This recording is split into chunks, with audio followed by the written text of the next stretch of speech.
Hello, mga kamaster, maraming salamat po sa lahat ng tumatangkilik ng The Secretly Rich Man, Gerald Crawford Story.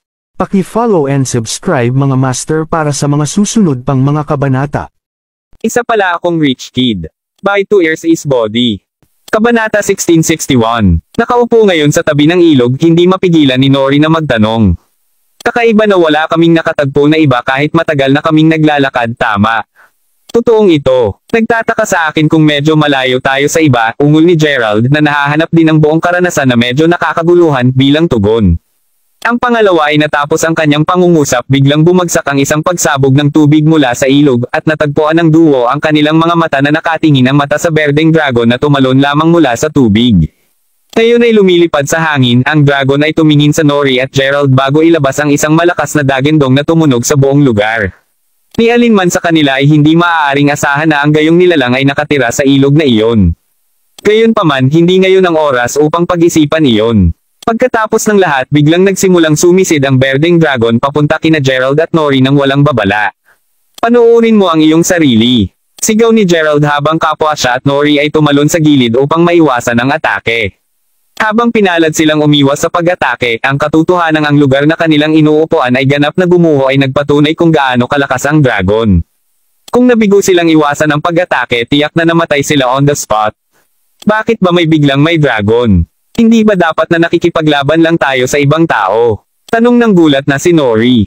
Batay sa kasalukuyang paglipas ng mga kaganapan, naramdaman ni Gerald na ang dragon ay isa pang uri ng mahiwagang hamon sa loob ng puwang ng ilusyon na ito.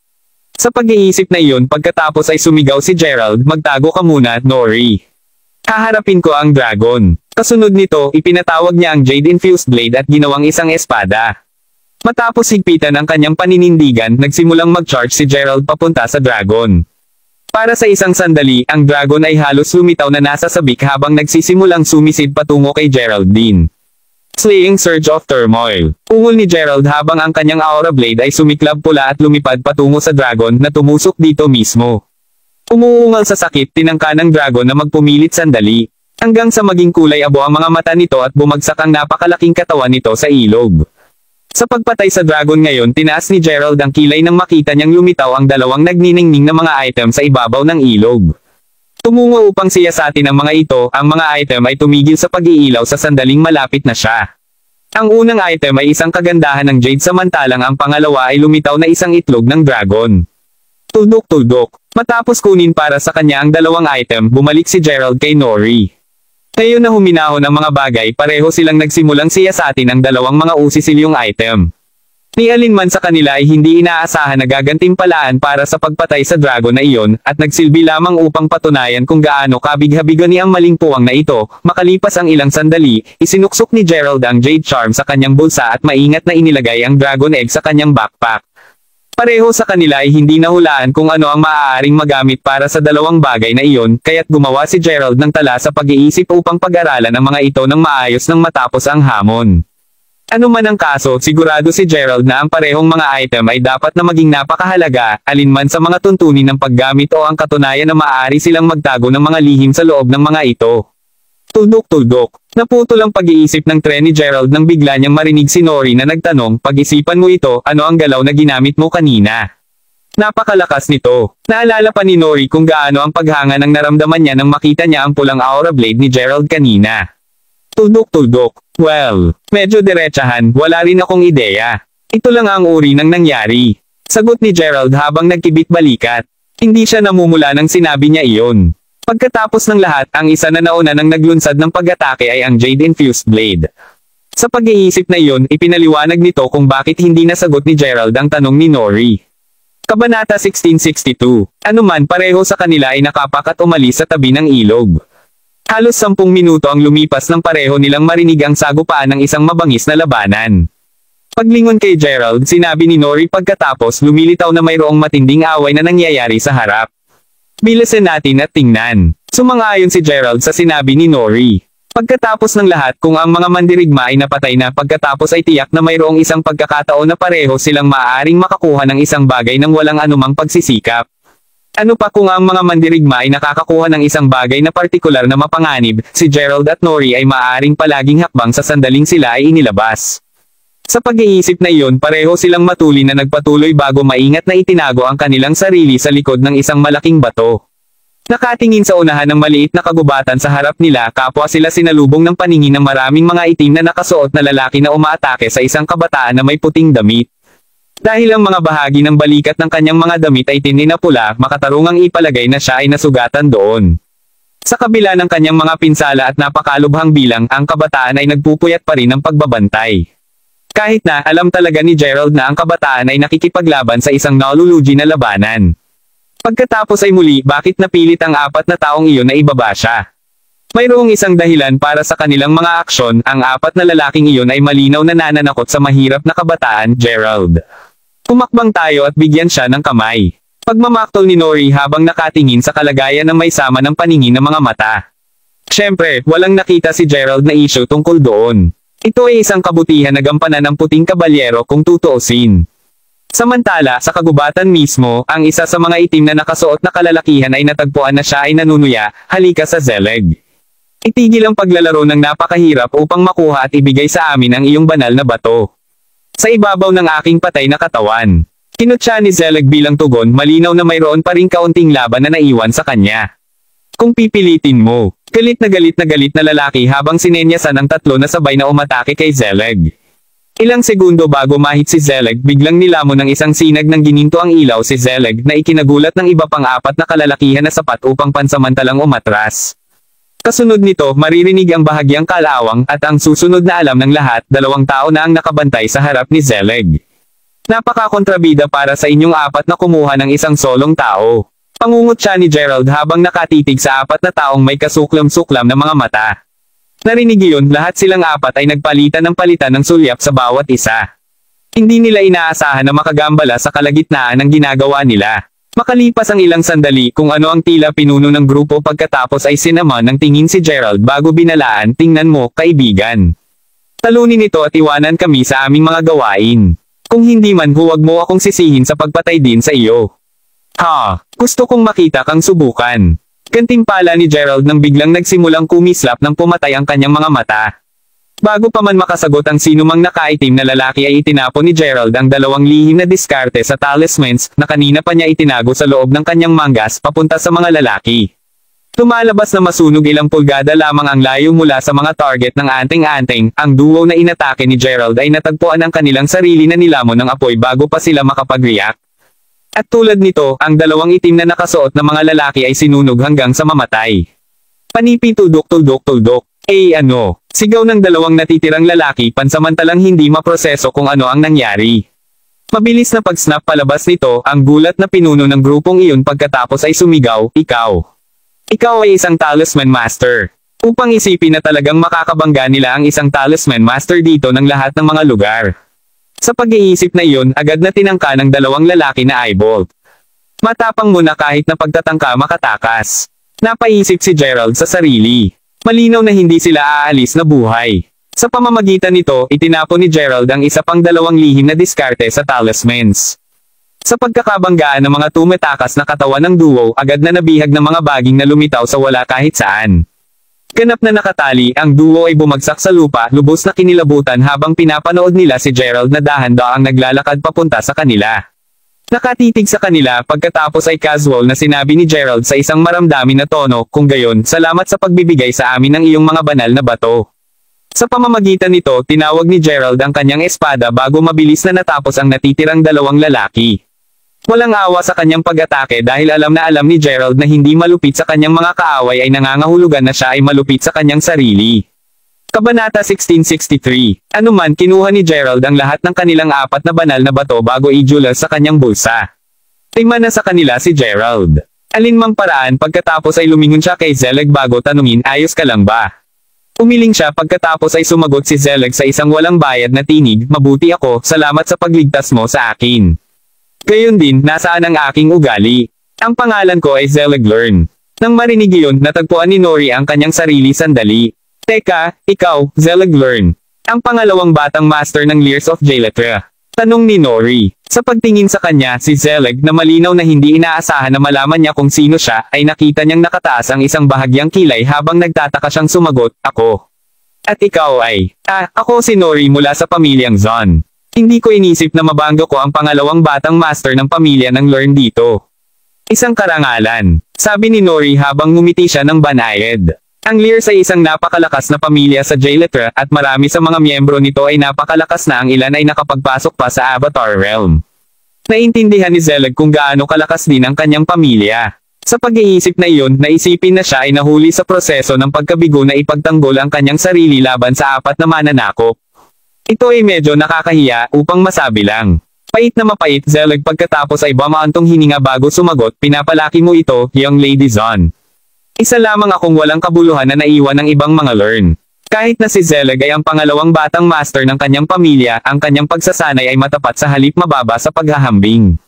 Pagkatapos ng lahat, nakapasok lamang siya sa pangsyam na ranggo sa Rune Realm. Ang katotohanang hindi man niya naulabag ang Sage Realm ay naging sanhi ng sama-sama na marka sa kanya ng kanyang pamilya na walang silbi. Sa pag-iisip na iyon, hindi rin nagpapalaki si Zelig nang sinabi niyang iniwan siya ng natitirang mga alam. Matapos tumitig saglit sa katawan ni Zelig ay sumimangot ng bahagya si Gerald habang sinabi niya, nararamdaman ko na dahil sa ilang kakaibang mga kadahilanan, hindi mo nagawang umunlad makalipas ang ikasyam na ranggo ng Rune Realm. Nodeng bilang tugon pagkatapos ay sumagot si Zelig, mas malalim ka, Ginoo. Ang sinabi mo ay totoo at mula sa kung ano ang nagawa kong tipunin, tila may isang kakaibang aura sa loob ng aking katawan na pinangangalagaan ang aking elixir of life na patlang. Iyon ang dahilan kung bakit hindi ko nagawa ang anumang pagsulong. Nakikita ko, bueno, hindi tulad ng iyong sitwasyon na hindi magagamot. Hindi ka pa nakakagamit ng mga tamang pamamaraan upang maayos itong harapin. Paliwanag ni Gerald. Ang pangalawang narinig niya na, Zelig ay agad na nagulat bagaman ang kagalakan ay mabilis na naabutan ng damdaming iyon. Ang katotohanan na nasabi ni Gerald na tiyak na nangangahulugang mayroong paraan si Gerald para tulungan siya. Nakita ko, ngunit bago yun, nasaan na ang ugali ko? Paano kita sasabihin sa iyo? Tanong ni Zelig. Maaari mo lang ako tawaging Gerald. Gerald Crawford. Napakahusay, G. Crawford. Pagkuha ng diretso sa punto kung tunay na may paraan ka upang matulungan ako, kung gayon handa akong ihandog sa iyo ang aking buong buhay kapalit. Pupunta ako para sa iyo sa bawat pagtawag at pagtawag sa iyo. Sagot ni Zelig. Sa sobrang pagkasabit niya, si Zelig ay bahagya na magkaroon ng ugali ng isang batang Panginoon ng isang napakalakas na pamilya. Tuldok-tuldok. Gayunpaman, ipinakita nito kung gaano kitoto ang mga salita ni Zelig. Dinagdag iyon sa katotohanang si Zelig ay hindi kahit malapit sa pakiramdam tulad ng isang kontrabida na tauhan, nagpasya si Gerald na hindi siya tutol na tulungan siya. Habang mabuti ako sa pagtulong sa iyo, dapat kang mag-focus sa pagtitipon muna ng 5 banal na bato. Maaari nating pag-usapan ito ng mas detalyado sa sandaling iwanan natin ang maling puwang na ito. Sagot ni Gerald. Pagkatapos ng lahat, kahit na nagtaglay na si Gerald ng 5 banal na bato at si Nori ay mayroong 2, hindi nagawang kolektahin ni Zelig ang isang solong bato. Sa pag-iisip na iyon, kailangan nila ng 8 bato na nangangahulugang 8 tao ang kailangang talunin. Kabanata 1664. Tama ka, G. Crawford. Sagot ni Zelig habang agad niyang sinisimulan ang pag-alaga sa mga naunang sugat. Kapag tapos na siya, pagkatapos ay nagtapos siya kasama sina Gerald at Nori. Sa kabutihang palad, ang kasunod ng mga tao na nasalbuhan nila ay mahina pa, kaya't sa hindi oras, lahat ay nagawang kolektahin ang natitirang 8 banal na bato. Tuldok-tuldok. Sa tapos na, mabilis silang bumalik sa exit upang mapatunayan ang kanilang sarili. Kapag matagumpay na nagawa iyon, iniwan nila ang ilusyon sa puwang. Pagbalik sa totoong mundo, binigyan sila ng bawat isa ng isang kahoy na token. Ang mga token ay patunay na naipasa nila ang hamon at nagsilbing pass ng mga uri na nagbigay sa kanila ng pagpasok sa Laycom Continent. Naturally, nangangahulugan ito na ang mga taong hindi nagmamay-ari ng mga kahoy na token ay hindi papayagan na mag-access sa iba pang mundo. Anuman, dahil naghihintay sila na pumasok sa Laycom Continent ng medyo matagal na ngayon, ang trio noon, sa halip ay walang pasensya, ay dumaan sa paunang portal, pinagtatanggol ang kanilang mga mata mula sa maliliwanag na sinag ng puting ilaw, kalaunan ay napunta sila sa Laycom Continent ng walang hadlang. Dahil ito ang kauna-unahang pagkakataon ni Gerald dito, siya ay saglit na natigilan ng kung gaano kaganda ang lugar na ito. Hindi lamang ang lahat ay mukhang kamangha-mangha, ngunit ang buong lugar ay tila na puno din ng mga lumulutang na kontinente. Hindi alintana, natagpuan ito ni Gerald na kumalas mula rito nang bigla niyang marinig ang isang taong nanunuya, well. Kung hindi ito ang Young Master Learn. Pagbukas upang harapin ang pinagmulan ng boses, ang trio ay sinalubong ng paningin ng isang kabataan na may maitim na berdeng balabal na naglalakad patungo sa kanila. Lev Bayfield. Kunot noo ni Zelig habang nakasimangot. Si Lev ay batang panginoon ng pamilyang Bayfield sa Jayletra at nagawa niyang pasukin ang ranggo ng unang kaluluwa sa loob ng Sage Realm. Upang isipin na ang walang kabuluhang pangalawang batang panginoon ng pamilyang Lern ay makakaya nitong malampasan ang hamon na iyon. Dapat may tumulong sa iyo, di ba? Kinutya ni Lev habang nakatingin kay Zelig na kinutya bago ibaling ang laki kay Gerald, isang kislap ng interes sa kanyang mga mata. Malinaw na tulad ng araw na tinitingnan ni Lev si Zelig dahil sa pag-asa niya sa iba upang ipaglaban siya, ngunit bago pa man makasagot si Zelig, tumalikod na si Lev upang umalis, tumetawa ng may panunuya sa buong proseso. Narinig ko lang dati ang mga kwento kung gaano talas ang dila ni Lev. Ngayon na nasaksihan ko mismo ito, ligtas akong sumasang-ayon sa mga alingaw-ngaw na iyon. Scowled Nori sa halip mapanghamak habang nakatingin sa likuran ni Lev. Sa sinabi niya, malinaw na kahit hindi pa niya nakilala si Lev dati, tiyak na narinig niya ang tungkol sa kanya. Alinmang paraan sa paghahanap ng isang hotel na matutuluyan, mabilis na napagtanto ng trio na ang pera ng Laycom Continent ay iba sa kanila. Dahil hindi nila magagamit ang lupa o pera ni Jayletra dito, alam nilang tatlo na kailangan nilang magsimulang mag-isip ng mga paraan upang makakuha ng pera. Matapos magtanong sa paligid, nalaman nila na ang mga gintong barya ang pangunahing anyo ng pera dito. Napagtanto din nila na mayroong isang tanyag na bahay sa subasta na pinangalan ng Orem Auction House. Iyon ay tiyak na magiging kanilang pinakamahusay na kuha ng mabilis na pagkuha ng pera ng dayuhang lupa na ito. Sa pamamagitan nito, mabilis na tumungo ang tatlong tao sa auction house. Pagdating, napagtanto ng trio na halos lahat ng sumusubok na magsubasta ng mga bagay doon ay nagmula sa Jayletra. Sa pag-iisip na iyon, ang karamihan ng tao ay napakalaking upang masabi lang. Napakadaling sabihin kung sino ang nagmula sa Jayletra at kung sino ang isang lokal dahil din sa pagkakaiba ng hitsura ng dalawang kultura. Kung hindi pa iyon sapat, marami sa mga residente ng Laycom Continent ay lumitaw na nagdamdam sa mga mula sa Jayletra. Kabanata 1665. Anuman pagkatapos maghintay ng kaunting sandali, sa wakas ay nakuha ni Gerald at ng dalawa pa ang kanilang pagkakataon na ibunyag ang kanilang auction item sa appraiser. Nang isiwalat sa kanya ang Jade Alindog, pinanood ng trio ang mga mata ng appraiser na pansamantalang nanlaki sa pagkabigla. Matapos itong maingat na mapagmasdan ng ilang sandali, sinabi ng appraiser, "Sumama ka sa akin. Lahat kayong tatlo." Narinig iyon, sinundan siya ng trio ng mas malalim sa Orem Auction House. Pagdating sa loob, hindi nagtagal ay sinalubong sila ng paningin ng isang matandang lalaki na may isang gintong korona sa ulo. Matapos ibigay ng appraiser ang Jade Alindog sa matanda, pagkatapos ay may binulong siya sa kanyang tainga, na hinimok ang matandang lalaki na lumitaw ng bahagyang nagulat. Nakatitig saglit kay Gerald, tinanong ng matanda, paano mo nakuha ang alindog ng Jade ng Berdeng Dragon? Habang medyo nag-aalangge na ihayag ang impormasyon, kalaunan ay sumagot si Gerald, nakuha ko ito pagkatapos kong pumatay ng isang Berdeng Dragon na nakasalubong ko sa hamon ng Fairyland. Nang marinig iyon, ang paunang sorpresa ng matanda ay mabilis na naging kasiyahan. Upang isiping nagawa mong patayin ang Berdeng Dragon. Basta alam mo, ang Jade Alindog na ito ay hindi kapani-pani walang mahalaga dahil ang tanging paraan lamang upang makuha ito ay sa pamamagitan ng pagkatalo sa dragon na iyon. Walang ibang nagawa kundi ang ikaw. Napakalakas mo talaga. Pinuri ng matanda. Ngayon napagtanto kung gaano kahalaga ang alindog ng Jade, hindi mapigilan ni Gerald na magtanong, gaano kahalaga ang pinag-uusapan natin dito. Tandang pananong panipi. Pumubulusok sa tawa bilang tugon ang matanda pagkatapos ay sumagot, paano ko masasabi ito? Masasabi kong sigurado na kahit na auction mo ito para sa ilang milyong mga gintong barya, makakahanap ka pa rin ng isang mamimili. Iyon ay kung gaano kahalaga ito. Ngayong alam mo kung gaano kahalaga, mangyaring sabihin sa akin kung nais mo pa rin itong subasta. Narinig na ang alindog ng Jade ay nagkakahalaga ng mas malaki, si Gerald at ang dalawa pa ay agad na nasa sabik. Matapos pag-isipan ito ng kaunti pa, sa wakas ay idineklara ni Gerald na napakahusay. Sumasang-ayon ako na ay auction ito. Sa huli, gaano man kahalaga ang alindog ng Jade, ang pera pa rin ang prioridad dahil kung wala, hindi sila makakaligtas ng matagal sa Laycom Continent. Natutuwa akong marinig iyan. Gayunpaman, tandaan na ang Orem Auction House ay makakakuha ng bahagi ng 30% mula sa huling presyo na auction. Tanggap mo ba? Tanong ng korona na matandang lalaki. Paglingon upang tingnan sina Nori at Zelig, hindi sila lumitaw na tumutol sa ideya.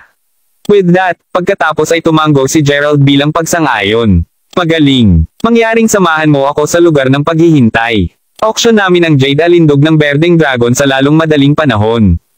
Sinabi ng auctioneer habang pinamunuan niya ang trio sa isang lugar kung nasaan ang ibang mga nagbebenta.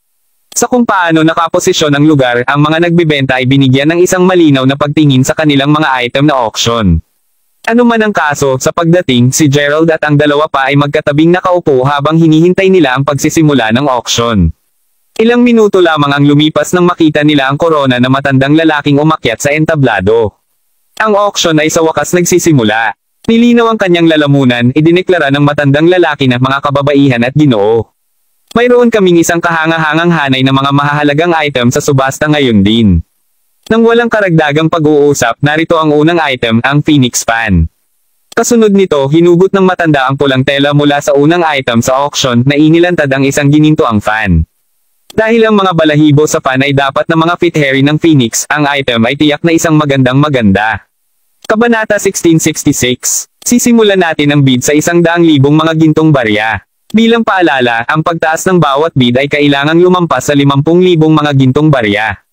Paliwanag ng nakoronahang matanda. Ngayon na opisyal na nagsimula ang proseso ng pagbid, agad na nagulo ang karamihan. 200,000 mga gintong barya. Sigaw ng isang mayamang mukhang lalaki. Dahil nadagdagan niya ang bid ng 100,000 mga gintong barya mula mismo sa paniki, makatarungang ipalagay na siya ay maruming mayaman. Gayunpaman, pagkaraan nito, isang taong mataba na nakaupo sa tapat ng nakaraang tumawad ay tumayo bago sumigaw, 300,000 mga gintong barya. Sa totoo lang, naramdaman ni Gerald at ng dalawa pa na ang dating hand fan ay hindi gaanong sulit. Kahit na, sino sila upang hatulan. Ang mga taong ito ay maruming mayaman kaya't maaari nilang gawin ang anumang nais nila sa kanilang pera. Sa paglaon, naibenta ang hand fan sa negosyanteng bago pa nagsimula ang bid para sa isang matinding 600,000 mga gintong barya. Kasunod nito, umabot ng halos 2 pang oras para ma-auction ang susunod na 2 item. Dahil ang pampaganda ng Berdeng Dragon ni Gerald ay ang pang-4 at huling item na na-auction para sa araw na iyon, ang trio ay kailangang matigang maghintay sa buong proseso ng pagbid.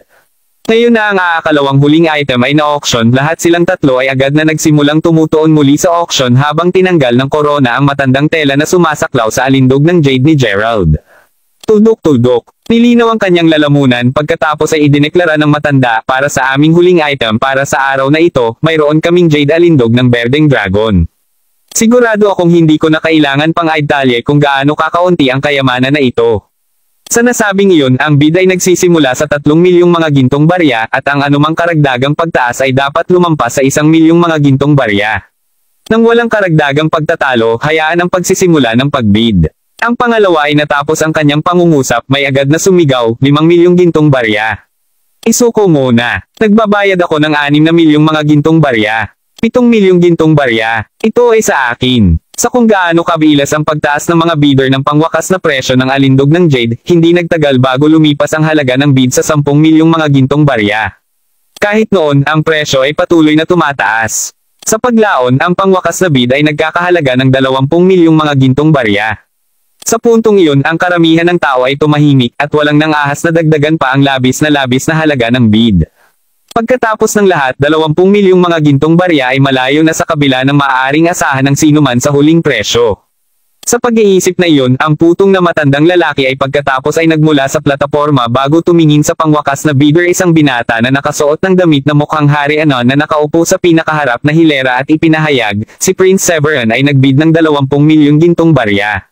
Kahit na may ibang nagnanais na makipagkompetensya laban doon, napagpasyahan kong si Prince Severin ang magiging karapat-dapat na may-ari ng alindog ng jade. Sa nasabing iyon, binabati kita, Prinsipe Severin. Ang jade alindog ng Berdeng Dragon ay iyon na ngayon. Dahil si Prinsipe Severin ay prinsipe ng pamilya ng Laycombe Continent, ang halagang iyon ay wala sa kanya. Gayunpaman sa trio, para silang tumama sa jackpot. Si Nori mismo ay labis na nasasabik na hindi niya mapigilan ang sarili na bulalas, by God. 20 milyong mga gintong barya. Tiyak na napayaman ka sa oras na ito, Gerald. Si Gerald mismo ay hindi inaasahan ng jade anteng-anteng na makakuha ng isang napakataas na presyo. Kung ang kagandahan ng jade ng Berdeng Dragon na nag-iisa ay maibebenta para sa dami nito, kung gayon ang itlog ng dragon ay tiyak na magbebenta ng bilyon-bilyon, tama. Sa kabila ng pag-iisip, ayaw talaga ni Gerald na malaman ng iba na mayroon na siya ng itlog. Bukod, hindi na parang mahirap na siya sa mga banyagang lupain na ito. Anuman kagad matapos ang auction pinanood ng trio ang utong na may korona na inatasan ang kanyang mga tauhan na magdala ng 3 malalaking dibdib na puno ng mga gintong barya, bagaman siya ay labis na mayaman sa lupa, si Gerald mismo ay hindi pa nakakakita ng maraming mga gintong barya ng sabay-sabay. Dahil dito, lahat silang tatlo ay napansin ng ilang sandali sa kanilang nakita. Kabanata 1667. Maya-maya ay nag-snap palabas nito pagkatapos ay lumingon si Nori kay Gerald bago magtanong, iyon ay medyo marami. Paano natin dadalhin ang lahat sa paligid nito, Gerald? Kahit na ito ay totoo na mayroong 3 mga dibdib at ang trio ay maaaring teknikal na magdala ng bawat isa, ito ay magiging labis na abala sa pangmatagalon. Ano pa kapag nakita ng mga tao ang lahat ng ginto na iyon, tiyak na matutuksuhin silang nakawan sila, napagtanto na si Gerald ay nag-stress kung paano dalhin ang lahat ng pera sa paligid, ang nakoronahan na matandang lalaki sa kainabot sa kanya ang isang maliit na singsing. Bahagyang nagulat na biglang bigyan ng singsing, hindi mapigilan ni Gerald na magtanong. Humihingi ako ng paumanhin, ngunit ano ang tungkol sa singsing na ito? Ito ay isang singsing sa pag-iimbak na may isang partikular na malaking puwang sa pag-iimbak. Maaari mong panatilihin ang iyong ginto sa gayon ay hindi mo kailangang magalit tungkol sa pagdala nito. Paliwanag ng matanda na may isang kaibig-ibig na ngiti. Iyon, hindi ko basta-basta tatanggap ng ganito ng libre. Paano naman bibilhin ko ang singsing na ito sa iyo para sa 1,000,000 gintong barya? Katanggap-tanggap ba iyon? Tinanong ni Gerald kung sino ang simpleng hindi uri ng tao na kusang kumuha ng libreng pagkain ng wala. Nakita kung gaano bait ang bait ni Gerald, pinili ng matandang hindi tumanggi. At tulad nito, ang pera ay ipinagpalit para sa singsing. Matapos madulas ang singsing, marahang tinapik ito ni Gerald na hinimok ang isang puwang sa bulsa na biglang lumitaw sa harapan niya. Nang makita kung gaano kalawak ang loob nito, mabilis na inilagay ni Gerald ang natitirang pera sa loob ng puwang na iyon, na tinitiyak na mailagay din ang kanyang backpack. Sa kung gaano kadaling ang singsing sa pag-iimbak, hindi mapigilan ni Gerald na isaalang-alang ito bilang isang kayamanan. Hindi alintana, ngayong nalutas na ang isyong iyon, aalis pa lamang si Gerald kina Nori at Zelig nang biglang tumawag ang matanda, mangyaring maghintay muna sandali. May isang taong nais na makilala ka. Narinig iyon, agad na tuliro ang trio. Kung sa bagay, nakarating lang sila sa Laycomb Continent. Sino sa mundo ang maaaring may nais na makilala sila? Ngayon na nakuha niya ang kanilang pansin, dinala sila ng matanda sa isang silid ng panauhin sa likuran. Pagdating, nagulat sila nang makita na ang isa na nais na makipagkita sa kanila ay walang iba kundi si Prinsipe Severin. Ang pagiging mamimili ng alindog ng Jade ng Berdeng Dragon, masigasig si Prince Severin na makilala ang taong naisaalang-alang ang pagbebenta ng mahalagang kayamanan. Alinmang paraan, ngayon na narito na sila, ang matandang lalaki ay gumalang na gumalang sa harap ng prinsipe bago sabihin, Lady at Gents, ang binata na ito ay pinangalanan ng Prince Severin, at siya ay nagmula sa maharlikang pamilya ng Laycomb Continent. Siya rin ang bumili ng Jade Charms ng Berdeng Dragon. Narinig iyon, hindi mapigilan ni Gerald na tumingin ng saglit sa prinsipe. Bagaman hindi niya talaga alam kung paano batiin ang isang prinsipe, sigurado si Gerald na dapat siyang magalang. Sa pag-iisip na iyon, binati ni Gerald ang isang karangalan na makilala ka Prinsipe Severin. Nakatitig sa likod ni Gerald na may isang nakatingin na tingin, ang prinsipe ay pagkatapos ay sumagot. Ikaw ang nagbebenta ng alindog ng Jade, tama?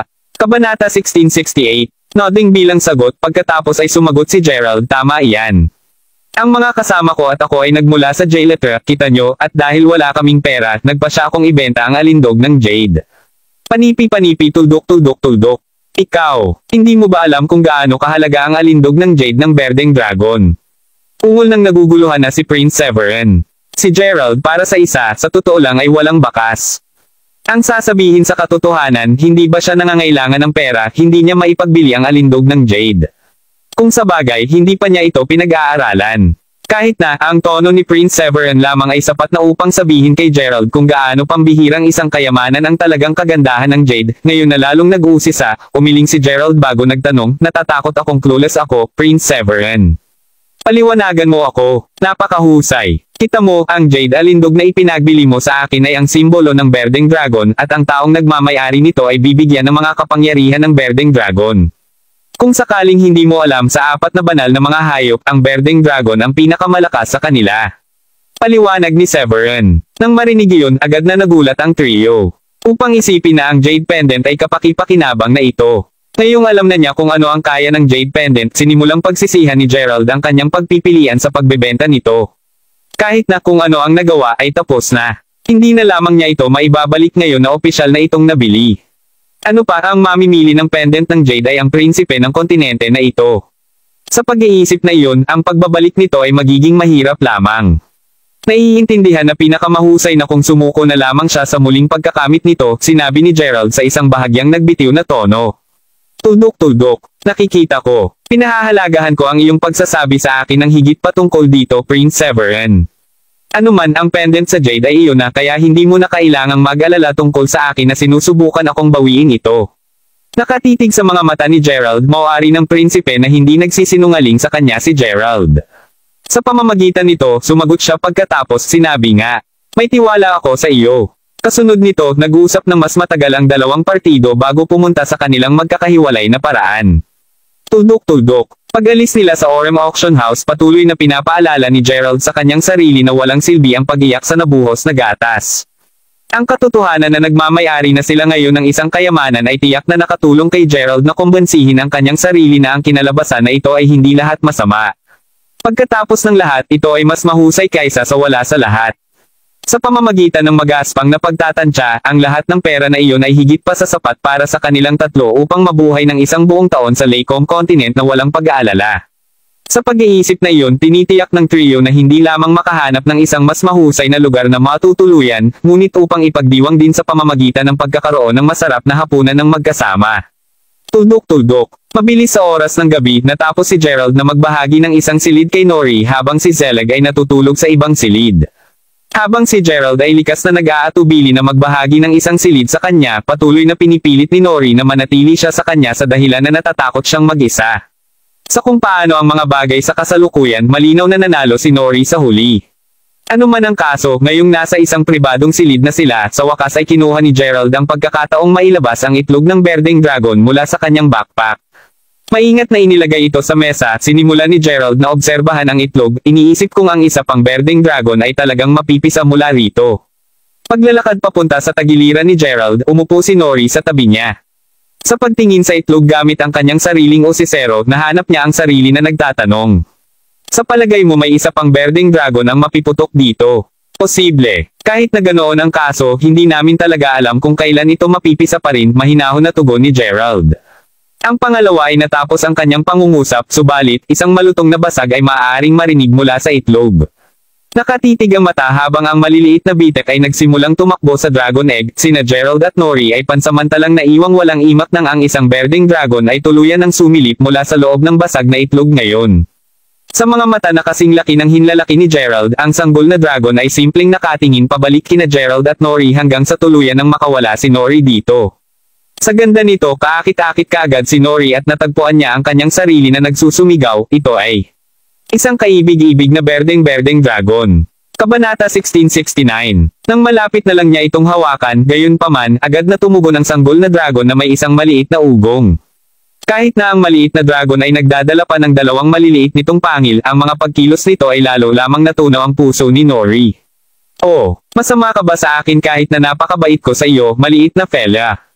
Kinusot si Nori sa isang mapaglarong tono. Mukhang naiintindihan na ito ay pinagagalitin, ang sanggol na dragon ay mabilis na kumulot sa isang bola. Tuldok-tuldok. Nang makita iyon, hindi mapigilan ni Gerald na mapangiti. Inabot ang kanyang braso, tinaas ni Gerald ang batang dragon bago ilagay ito sa kanyang palad. Taliwas sa paunang reaksyon nito kay Nori, lumitaw ang tiwala ng buong buo kay Gerald, at ito ay napatunayan ng kung gaano ito panataylang hadhad sa pisngi nito sa kanyang palad. Tuldok. Nang makita kung gaano kakomportable ang dragon sa paligid ni Gerald, idinagdag ni Nori sa isang masayang tono, mukhang malaki ang tiwala sa iyo ng maliit na fella. Ni hindi ito nagtangkang maging masama sa iyo noong una mong hinawakan ito. Ang totoo, ang sanggol ay kumikilos lamang sa ganitong paraan dahil pamilyar ito sa bango ni Gerald. Pagkatapos ng lahat, dinala niya ang itlog sa buong oras na ito. Sa pag-iisip na iyon, natural lamang na mas pinagkakatiwalaan ng dragon si Gerald. Ano man, nagpatuloy ang dalawa upang maglaro kasama ang sanggol na dragon hanggang gabi. Sa puntong iyon, ang batang dragon ay nakilala na niya ang sarili kay Nori kaya't hindi na niya ito nakita bilang isang kaaway. Sa tuwa ni Nori, handa pa rin itong hayaang hawakan siya. Sa paglaon, ang tatlo pagkatapos ay tumungo sa kama. Pagdating ng umaga, si Gerald at Nori ay biglang ginaising ng hises ng sanggol na dragon. Pagkakita na ito ay patuloy na sumisikip habang lumulukso sa itaas ng kanilang mga katawan, mabilis na napagtanto ni Nori kung ano ang nasa itaas na hinimok siyang sabihin. Sa tingin ko gutom ito, Gerald. Habang mayroon silang isang misteryo na nalutas, isa pa ang agad na nakaposisyon. Ano ang dapat nilang pakainin nito? Para sa lahat ng kanilang alam, ang mga dragon ay maaaring may iba't ibang mga jeta kumpara sa mga tao. Tuldok-tuldok. Hindi sigurado kung saan magsisimula pa, inilagay ni Gerald ang dragon sa singsing ng imbakan bago umalis sa hotel kasama sina Nori at Zelig sa paghahanap ng pagkain. Maya-maya, nakahanap sila ng isang restaurant at tiniyak nilang mag-order ng lahat ng mga masasarap na amoy na pagkain. Sa sandaling dumating ang pagkain, isinuksok ni Gerald ang ilang mga karne sa storage ring, inaasahan na magustuhan ito ng dragon. Sa kanyang pagkadismaya, ang ginawa lamang nito ay nakalapag sa tiyan nito. Bahagya itong nagkaroon ng interes sa pagkaing inilaan ni Gerald. Hindi ito kumakain ng karne. Kung gayon ano ang kinakain nito. Mamulong sa naguguluhan na si Gerald. Ano man ang kaso, napagpasyahan ni Gerald na mas makabubuti kung pinakain muna ng trio ang kanilang sarili bago mag-alala tungkol sa batang dragon. Matapos ang kanilang pagkain ay natapos, ang trio pagkatapos ay nagpatuloy sa paglalakad sa paligid, umaasa na makakahanap sila kahit papaano ng isang bagay na nais kumain ng sanggol na berdeng dragon. Habang dumadaan sila sa isang nakamamanghang mukhang manor, biglang lumitaw ang sanggol na dragon na lumakas sa loob ng storage ring. Natagpuan ang reaksyon nito na kakaiba pagkatapos ay pinakawalan ito ni Gerald mula sa bulsa na puwang upang makita kung ano ang nasa itaas. Ang pangalawa ay napalaya ito, gayunpaman, ang dragon ay lumusot patungo sa manor na lumilitaw na iginuhit ng isang bagay sa loob. Hindi makapagreaksyon ng sapat na mabilis upang makuha muli ito pagkatapos ay tumawag si Gerald, "Hoy, bumalik ka." Tumalon sa bakod ng manor, ang trio pagkatapos ay mabilis na nagsimulang habulin ang dragon. Sa oras na abutin nila ito, ang sanggol na dragon ay nagsisiksik na sa isang bagay sa ilalim ng isang puno. Tuldok-tuldok. Pagkakita ng mga piraso ng pagkain sa paligid nito, itinaas ni Nori ang isang bahagyang kilay habang nagtataka siyang nagtanong, ano ba ang kinakain nito? Ang tatlo sa kanila ay pantay na nagtataka dahil ang dragon ay tila kumakain ng labis kahit na halos wala itong interes sa karne na pinakain ni Gerald kanina. Nag-squat sa tabi ng dragon, tiningnan ng mabuti ni Gerald ang mga piraso ng pagkain bago sinabing. Tila kumakain ng ilang uri ng prutas. Dahil gusto nito ng sobra, makatarungan na ipalagay na ang kinakain nito ay ang hari ng prutas. Panipi. Kabanata 1670. Sa pagbawas na iyon, lahat silang tatlo ay nakatingala sa itaas, at sa kanilang pagkamangha, nakita nila ang hindi mabilang na mga prutas na naglalabas ng nakasisilaw na rosas na mga glow na tumutubo sa puno. Diyos ko! Ang mga prutas ay mukhang napakaganda at makatas. Anong uri ng prutas iyon? Bulalas ni Nori sa kanyang pagkamangha. Hindi sinasabing siya ay nagpapalaki ng inilarawan niya kung gaano kamangha-mangha ang mga prutas. Mula sa hitsura nito, ang prutas ay katutubong sa Laycombe Continent lamang. Nang pumili ng isa sa mga prutas, agad na maramdaman ni Gerald ang isang kakaibang lakas na nilalabas mula rito. Paano misteryoso? Tuldok-tuldok. Halos isang segundo lang ang lumipas, nagulat ang trio sa kanilang pagkamangha ng may dalawang babae, bawat isa ay may suot na mahabang puting balabal na may puting mga pakpak na lumalagong sa kanilang likuran ay biglang bumaba mula sa langit. Sino kayong mga tao? Gaano kakatapangan na magpasok dito at magnakaw ng aming banal na prutas? Sigaw ng isa sa mga babae habang galit na tinuro si Gerald. Malakas ang mga babaeng ito, Kuya Gerald. Binalaan si Zelig nang makita kung gaano kakaiba ang dalawang babae. Mula sa kung ano ang masasabi niya, nakapasok man lang sila sa ika-4 na antas ng kaluluwa sa Sage Realm. Paumanhin, ngunit hindi namin sinasadya na sumakay ng kusa. Paliwanag ni Gerald, sinusubukang i-decalculate ang sitwasyon. Quit your crap. Sinasabi mo yan kahit may prutas ka sa kamay. Tinuturo ko sa iyo ang mga magnanakaw ng isang mahusay na aralin kung ito ang huling bagay na ginagawa ko. Sinimangutan ng iba pang curvier na babae. Natapos ang pangalawang pangungusap, pareho silang nag-charge kay Gerald at sa mga kaibigan. Ako na ang bahala sa kanila. Umalis muna kayong dalawa, utos ni Gerald. Hindi tungkol sa sasabihin na hindi iyon pagkatapos ay nagtali sina Nori at Zelig habang tinawag ni Gerald ang kanyang talon upang makuha ang dalawang kababaihan. Kahit na ang duo ay pumasok sa 4th soul rank sa Sage Realm, hindi pa rin nila kayang kunin si Gerald. Habang ang duo ay pinadalhan ng paglipad pabalik ng isang shockwave mula sa aura blade ni Gerald, hindi nila mapigil ang tumingin sa isa't isa, pakiramdam na bahagyang napaatras. Ni alinman sa kanila ay hindi inaasahan para kay Gerald na magkaroon ng ganon kakilakilabot na kapangyarihan. Tuldok-tuldok. Hindi man sila ang katugma niya kahit na nagtutulungan. Talagang nabunggo sila sa isang matigas na kalaban sa oras na ito.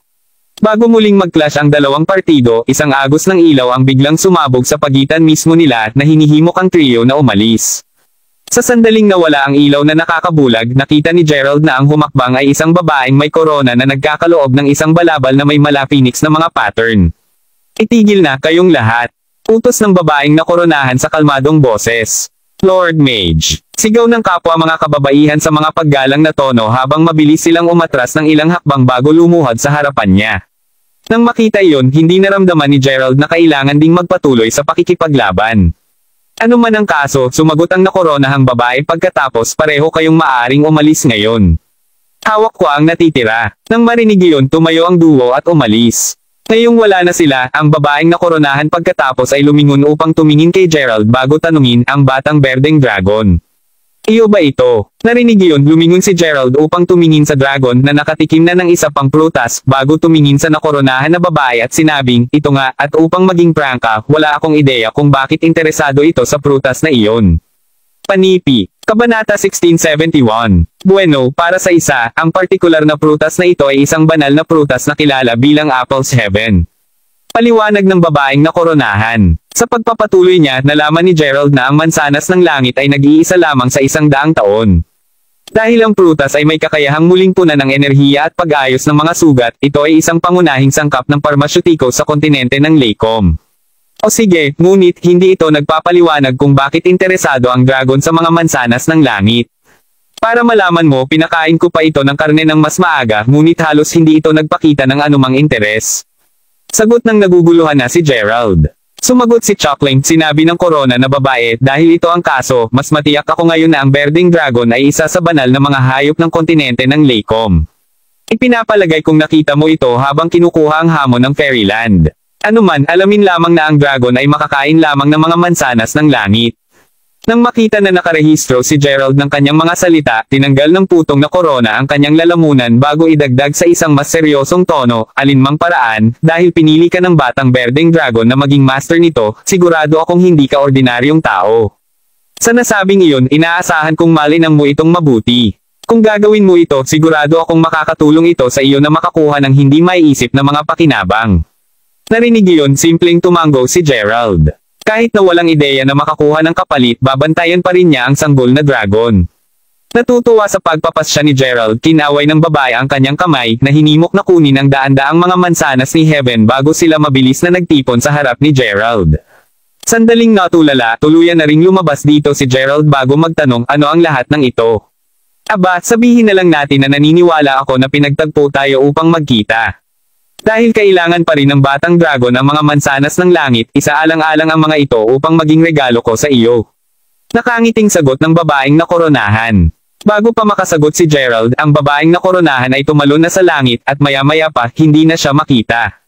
Hindi sigurado kung paano pa tumugon sa turn ng mga kaganapan, inilagay lamang ni Gerald ang lahat ng mga mansanas ng langit sa kanyang singsing. Tuldok-tuldok. Kasunod nito, nagsimulang maglakad palabas ng manor si Gerald kasama ang sanggol na dragon. Dahil napuno na ito, ang masayang dragon ay nagsimula ng hilik sa loob ng singsing na, walang buntong hininga, si Gerald pagkatapos ay bamaulong, hoy ngayon. Tuldok-tuldok, upang isiping natutulog ka pagkatapos kong linisin ang kalat na ginawa mo. Nagtataka ako kung ako ba talaga ang iyong master dito. Gayunpaman, ang dragon ay alaga niya ngayon kaya't alam na alam ni Gerald na tungkulin niya itong alagaan ito. Maya-maya, muling nagkasama sina Gerald, Nori at Zelig na naghihintay sa gate ng manor sa buong oras na ito. Nang makita na siya ay nasa isang piraso, pareho silang agad na bamaantong hininga sa ginhawa. Ginawa nitong malinaw na nag-aalala sila tungkol sa kanyang kaligtasan sa buong oras na ito. Kahit na hindi iyon nakapagpigil kay Nori mula sa pagtingin sa paligid ni Gerald, na parang sinusubukan niyang makita kung mayroon siyang nasaktan, habang tinanong niya, ayos ka lang Gerald? Nasaktan ka kahit saan? Umiling siya, sumagot si Gerald pagkatapos, mabuti na lang ako. Nilinaw ko ang hindi pagkakaunawaan. Narinig iyon, muling guminhawa ang duo. Kung sa bagay, tiyak na malulungkot sila kung may masamang nangyari sa kanya. Anuman, ngayon na nalutas na ang problema sa pagkain, tiningnan ni Gerald ang dalawa bago tanungin, nagsasalita ng alin. Mayroon kayong dalawa ng dahilan para pumunta dito. Sa totoo lang, wala siyang ideya kung bakit siya nandito sa una. Ha, sinasabi mo sa amin na hindi mo alam kung bakit kami narito. Nagtatakang sagot ni Zelig. Hindi isang pahiwatig. Ipagpalagay kung alam mo ang dahilan. Tanong ni Gerald na medyo sumimangot habang nagpalitan ng tingin si Zelig at Nori bago tumango. Kabanata 1672. Narito kami upang magpatala sa Laycom Academy upang sanayin at maging mas malakas na magsasaka. Sagot ni Nori. Ang Laycom Academy. Tanong ni Gerald parang naguguluhan. Kasunod nito, sinimulan ni Nori at Zelig na idalya ang akademya kay Gerald. Mahalaga, ang Laycom Academy ay ang pinakamalaking akademya para sa mga nagtatanim sa kontinente ng Laycom. Minsan bawat dekada pipiliin ng akademya ang mga talento mula sa iba't ibang mga kontinente upang mag-enroll doon at ang mga napili ay karaniwang napupunta sa pinakamakapangyarihang magsasaka. Ang akademya ay mayroon ding isang sistema kung saan ang mag-aaral na may pinakanatitirang pagganap ay hihirangin bilang punong scholar. Hindi na kailangang sabihin, ang pagkuha ng pamagat na iyon ay isang malaking karangalan sa loob ng akademya na iyon. Tuldok-tuldok. Ano man, iyon ang halos dahilan kung bakit lahat ng mga taong mula sa J-letter ay dumating. Si Gerald mismo ay hindi alam ang lahat ng ito dahil ang mga mula sa J-letter lamang ang nakakaalam tungkol sa Laycom continent. Ano man ang kaso, ngayong naiintindihan ni Gerald kung ano ang nangyayari, sinenyasan siyang magtanong, at paano talaga tayo makakapag-enroll sa akademya. Matapos marinig kung gaano ito prestihiyoso, si Gerald ay pinaputok ngayon upang makapasok sa akademya at tingnan kung gaano ito kagaling sa kanyang sarili. Sino ang nakakaalam, makakangkwentro siya ng isang karanasan sa buong buhay kung nagawa niyang magpatala doon. Sa gayon, kailangan muna nating pumasa sa isang pagsubok. Sagot ni Zelig. Kita ko. Tuldok-tuldok. Kailan ito gaganapin? Tanong ni Gerald. Mga alas 3 ngayong gabi. Nakataas ang isang bahagyang kilay pagkatapos ay sinuri ni Gerald ang oras kalahating-kalahati na. Ang pagsubok ay nasa kalahating oras. 2-3 na. Kung hindi tayo magmadali, mahuhuli tayo. Bulalas ni Gerald, sinenyasan ng duo na magkatinginan bago tumango. Sa kabutihang palad, ang trio ay nakarating sa akademya sa tamang oras. Tuldok-tuldok. Sa pamamagitan ng tatlo, ang mga pintuang harapan ng Laycom Academy ay binahanan ng hindi bababa sa 1,000 katao. Kahit na marami sa kanila ay nagmula sa J-letter at sumailalim sa paunang proseso ng pagpili sa hamon ng Fairyland, masigasig pa rin silang sumali sa akademya. Kahit na tulad ng lahat ng mga nakaraang panahon, 800 mga tao lamang ang makukuha sa huli. Sa pag-iisip na iyon, hindi labis na ang kompetisyon upang makapag-enroll lamang ay labis na mabangis. Sa pagtingin sa karamihan ng tao, hindi mapigilan ni Nori na bulalas, maraming tao sa taong ito. Makalipas ang segundo, maririnig ang malulutong na tunog ng isang kampana mula sa loob ng akademya. Kasunod nito, biglang lumitaw ang 4 na numero sa harap ng mga pintuan ng akademya. Sila ang 4 na pangunahing bantay ng Laycom Academy, na bawat isa ay nakapasok na sa Avatar Realm, at ang kanilang pangunahing gawain ay upang mapanatiling ligtas ang akademya. Sa pag-iisip na iyon, malinaw na araw na ang 4 na ito ay labis na nakakatakot sa mga individual. Sa katunayan, ang lahat ng kanilang 4 na aura na pinagsama ay napakahigpit na ang lahat ay agad na tumahimik sa kanilang pagdating. Naturally, si Gerald at ang kanyang mga kaibigan ay hindi naibukod mula sa pakiramdam na ito. Kahit na ang pag-iisip ni Gerald ay sanay na rin, ang pagharap sa mga malalakas na magsasaka na pumasok sa Avatar Realm ay nagpapatunay pa rin na medyo masyadong nagbubuwis para sa kanya. Ang lakas ni Gerald ay hindi maihahalin tulad sa 4 na gwardya. Naiintindihan niyon, maaaring hulaan ni Gerald na kailangang maraming mas malakas na magsasaka sa loob ng akademya. Tila sina Nori at Zelig ay talagang hindi nagpapalaki ng maaga nang kumanta sila ng mga papuri tungkol sa pinakamalaking akademya sa loob ng Laycom continent. Kabanata 1673. Kasunod nito, pinanood ng lahat ang isang lalaki na nakasuot ng asul na balabal na bumaba mula sa kalangitan. Patuloy na landing sa harap ng karamihan, ang kanyang pagkakaroon kahit papaano ay nagpatahimik sa lahat kaysa dati. Maligayang pagdating. Tumaan ako sa pamamagitan ng Karsten Iking, at ako ang tagagawa ng pagsusulit ng Laycom Academy. Sa nasabing iyon, ako ang magiging punong tagasuri ng iyong mga pagsubok ngayon. Kung ang alinman sa inyo ay hindi pa namamalayan, makakapag-enroll ka lang kung pumasa ka sa aming pagsubok. Paliwanag ni Karsten. Sa nasabing iyon, kinawayan ni Karsten ang kanyang kamay, na humihikayat sa isang malakas na bugzo ng hangin upang simulan ang paghihip. Tuldok-tuldok. Ang susunod na alam ng lahat, 2 malalaking platform ang ipinakita sa harap nila.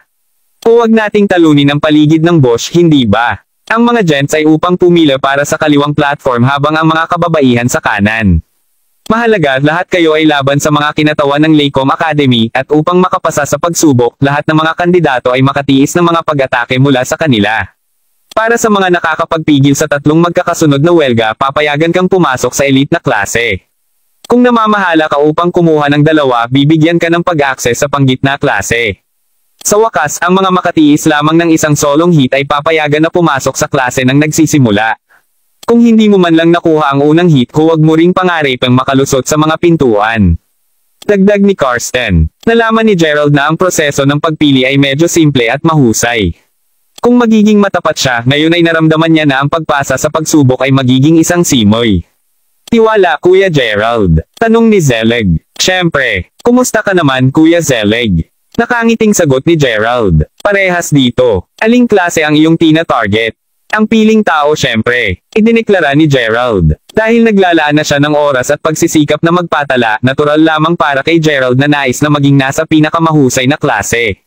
Sa kanya, ang pagpasok sa anumang iba pang klase ay medyo walang katuturan.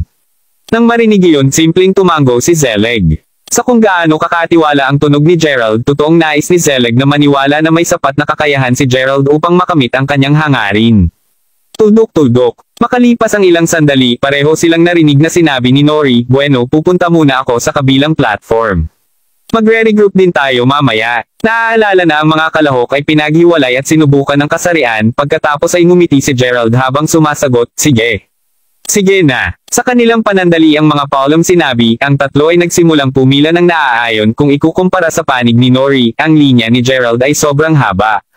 Pagkatapos ng lahat, tiyak na maraming mga kalalakihan na nagsisikap na magpatala kumpara sa mga kababaihan. Sa pamamagitan ng pakikinig sa usapan ng iba, nalaman ni Gerald na marami sa mga kasalukuyang kandidato ay dating nabigo at narito upang subukan ang kanilang kapalaran sa muling pagpapatala. Maya-maya pa ay biglang marinig ang isang galit na boses na sumisigaw, "Mawala ka." Paglingon ko, pinanood ni Gerald ang isang lalaki na nakasuot ng asul na brocade na damit na nagsimulang maglakad sa harapan kasama ang dalawa pang lalaki na sumusunod sa likuran niya. Habang ang lalaking nakaasol ay nagpatuloy sa paglalakad pasulong, tinitiyak ng kanyang dalawang kulang na itulak ang sinumang masyadong malapit sa kanya. Ang lalaki mismo ay kukunot o kahit na diretso ay pinapalo ang sinumang tumayo sa kanyang landas. Sa pag-iisip na iyon, walang nangahas na makapasok sa kanyang masamang libro. Pinapanood ang lahat ng ito na naganap, hindi mapigil ang sumimangot ni Gerald. Kung sa bagay, pinakakinaiinisan niya ang mga taong katulad nito. Tulad ng pag-iisip ni Gerald na isang mabiilog na binata na hindi ganun kalayo mula kay Gerald ay tinulak sa lupa ng isa sa mga kulang. Itigil ang pagharang sa kalsada, mataba. Sinulyapan ng lalaking nakasuot ng asul na brocade habang nakatingin ito sa binata. Nang marinig iyon, agad na tumayo ang chubby na lalaki bago binaba ang kanyang ulo at tumabi. Pinapanood habang tinataboy ng alimasong lalaki ang kanyang sarili, hindi mapigilan ng lalaking nakaasol na makakuha ng bahagyang pagkasabik ngayon na alam niya kung gaano siya ka-chubby.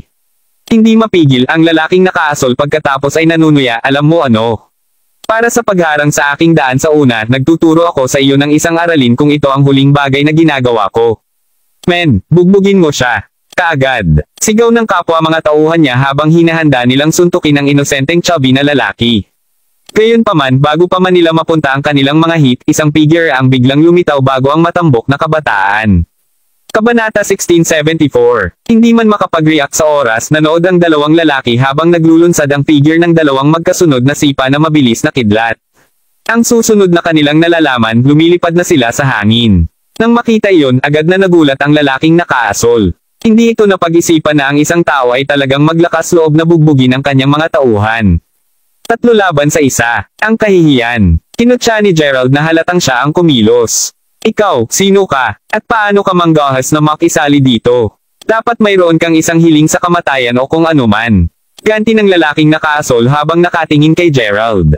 Siyempre, si Gerald ay hindi natatakot sa kanila kahit papaano. "Sino ako? Passerby lang ako na hindi makatiis sa mga taong basura tulad mo."